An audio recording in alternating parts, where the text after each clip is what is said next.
आज मार्केटमध्ये फिरता फिरता दर्शन झाले गणपती बाबाचे. गर्दी एवढी होती की गणपती बाबाच्या समोरून दर्शन होतच नव्हते. मी मागून जाऊन थोडेसे पिक्चर काढले, व्हिडिओज बनवले आणि थोडा पुढच्या साईडला जाण्याचा प्रयत्न केला, तर मध्ये थोडीशी जागा मिळाली. थोडी गर्दी होती. जाऊन मी समोरून गणपती बाबाचे दर्शन घेतले आणि गणपती बाबा प्रतिम उभे होते. भरपूर सुंदर मूर्ती होती आणि ते आगमन झालेलं गणपती बाबाचं आहे. 7 तारखेला गणपती, पण गणपती मंडळांनी गणपती बाप्पाला आजच घेऊन आले मला जसा.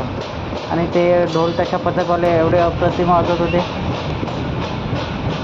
तर भरपूर सुंदर ऐकायला येत होतं.